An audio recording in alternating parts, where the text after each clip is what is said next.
You're watching Fugitive Redeye, and welcome to another episode of Redeye Raw. Sorry, I just got out of the shower, still had some water in my beard. Guess I didn't dry my beard good enough. Yeah, as you see, I'm talking about the Mike Tyson versus Jake Paul fight that they did tonight. I watched it live. We watched the entire event. We ordered a pizza. The pizza got here about an hour into us watching it and was kind of cold, so that was kind of irritating, but I assumed DoorDash and the pizza place are probably swamped because everyone's watching the fight. I didn't have to work because they didn't want me to get overtime. So, because of that, I had to stay home, which was fine. It was good to have the day off. The point is, I stayed home. We watched the fight. So we watched it on Netflix. There was like a preliminary thing they did on YouTube. I didn't even know about that until well after the fact. But we were watching the fight live. Again, we watched the entire event. And going into this, I was rooting for Mike Tyson. I thought Mike Tyson was going to win. It was probably a cope, just thinking, with Mike Tyson being as legendary as he is, I was probably under the same misconception that many people were, that age wouldn't affect that. That said, the fight itself was incredibly disappointing. Not just because Tyson lost, but because really it was one of the less interesting fights of the night. Although I would say it actually was probably second place in the lineup of fights tonight. Overall, the lineup of fights was actually fairly lackluster. There was one fight that I really liked, but we'll get into that, right? So the first fight they had was this Bollywood actor going against this YouTuber. The Bollywood actor's name, I think, was like Naresh Goyat. And then the YouTuber guy was named, he had a really weird first name, like Winderson Nunez, I think was his name, something like that. Anyway, that fight, it was pretty clear that neither of them were the most skilled in the world. Goyat obviously was way better, but even then he wasn't great. The whole thing was kind of sloppy, and even the fucking announcers were calling it out for that.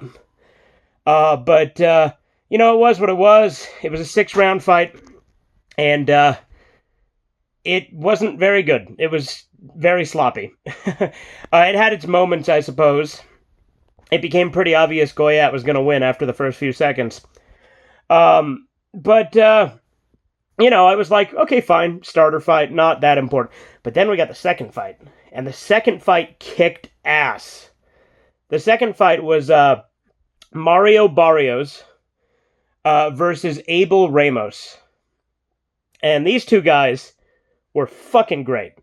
Good form, good fight. It was super close. In fact, it ended in a draw. It was a really hard-fought fight. It was a title match where they were fighting for the championship. And it was super intense. There was knockdowns from both combatants. Good form from both. Honestly, it was really intense trying to figure out who would win. I think by the end I was rooting for Ramos, but I honestly would have been happy with either one winning. It did end in a draw, which meant that Barrios got to retain his title, apparently. But overall, it was a really well-fought fight, and the two of them were really good athletes. I really enjoyed that second fight. Like, honestly, it is the saving grace from this undercard. Like, it is easily the best fight on the lineup. After that, they had the women's fight between Katie... The hell was her last name? I don't remember her last name. But then there was... the other chick's name was... See, now I'm drawing a blank on her first name. I think it was Amanda Serrano. And that fight I didn't care about because it's women's sports, right? And their form was even sloppier than that first fight from what I saw. Like, I don't know what the fuck the announcers were going on with all the glazing they were doing in this fight, talking about how it was, like, great and all this athletic shit. Like, their form was so much worse, and it was never called out on. There was so much holding, like, they would just grapple onto each other and hold on. The ref had to break them up constantly. It was ridiculous. Like, that happens a little bit in boxing, right? Holding and stuff like that. But this was ridiculous with how much it was going on a lot. And then, that Katie chick started fucking headbutting Amanda Serrano. She headbutted her multiple times, fucking gashed open her eye, like right above her eyebrow right here. and gave her a really nasty cut, and then just kept focusing on that and headbutting it, right?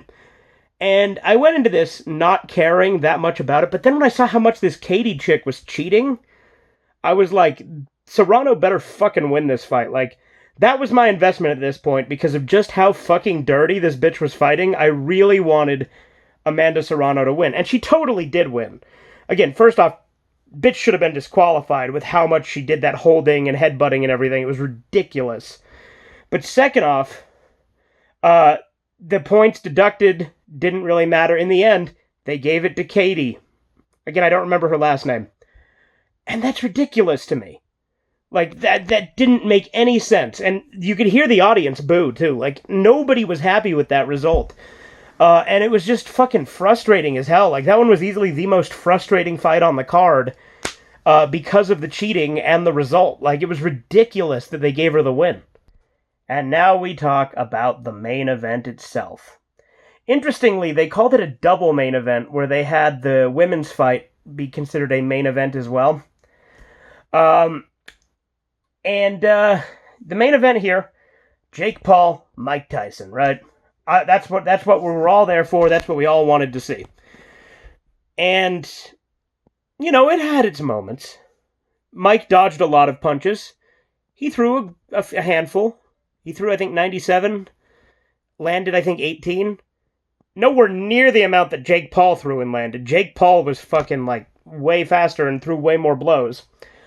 But a lot of it was Jake Paul dodging and walking. He was prepared. I'll give him that.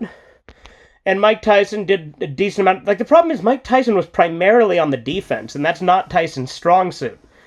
Tyson's strong suit is on the offense, right? Iron Mike, he knocks him down with one punch, right? That's kind of what he's known for, is quick, decisive, offensive battles. But obviously Jake Paul was prepared for that, and obviously this is a 58-year-old Mike Tyson, whereas Jake Paul's 27, 31-year age difference. It was good to see Mike Tyson in the ring again and being athletic. That was cool. But admittedly, this fight was a massive disappointment. And again, it's not just because Mike Tyson lost, but it's also because of the way that the fight played out. Wasn't anywhere near as intense as that Ramos versus Barrios battle. Nowhere near.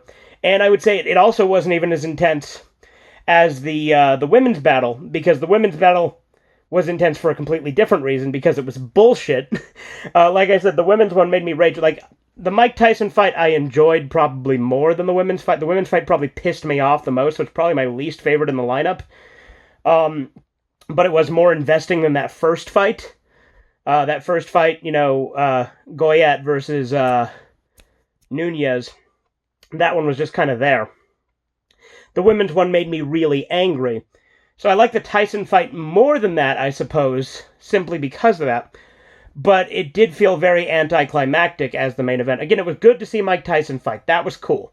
And the way Jake Paul bowed to him at the end of the fight, that was cool too. The build-up was way better than the actual fight itself, though. All the build-up they had running the entire thing, the promos, the slap, everything before that.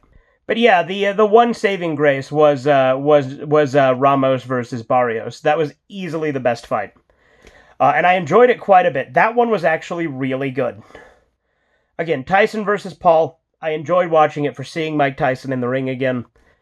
But overall, massively disappointing. I did like the really, over-the-top entrance that Jake Paul did with the car and, all the expensive shit and, the most expensive boxing outfit ever. I do like that. Honestly, Jake Paul makes a good heel. Which, again, is probably why also it was because, again, this isn't wrestling, obviously. This is an actual fight. And people saying it's rigged, that's a cope. There was a script that leaked online, but none of what happened in the script actually happened in the fight. The script said that Jake Paul would win in round 5 with a knockout. There was no knockouts. It went the full 8 rounds, and it won by points. And point-wise, it was pretty close, even though, again, Tyson threw way less punches. They had a lot of celebrities in the audience that they highlighted.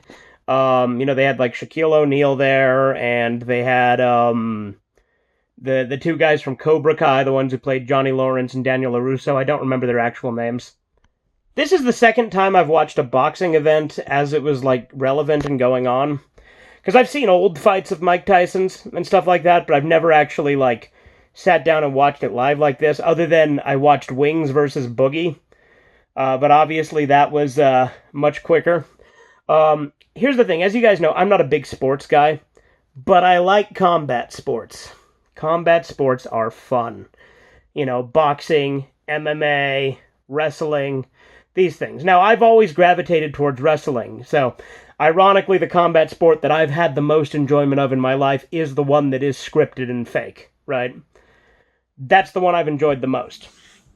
But it was nice to watch some real combat sports. Again, I've watched some MMA back in the past. I watched Sean Strickland versus Sneeko as well. But I did watch also this show called Bully Beatdown back in the day that was kind of fun. But no, this boxing thing, I mean, it was a fun thing to do. Again, the one fight that was actually fucking great was that second match between Mario Barrios and Abel Ramos. That was really cool. So that made it all worth watching. It was cool to see Mike Tyson in the ring. Like I said, the build-up and the promos they cut were cool. But overall, like I said, massive disappointment. I'm glad I watched it. But again, obviously the finale wasn't worth it. But again, I'm very happy I watched Barrios versus Ramos. It's a good thing I didn't just wait until Tyson was on and watch that, because I'd have missed the best fucking fight. And again, as much as it pissed me off with the women's fight, there was at least that emotional connection with how fucking angry it made me. So, there's that. But anyway, that's all I really have to say about the fight tonight. I hope you guys enjoyed. This has been Fugitive Redeye. Have a good one. Toodles.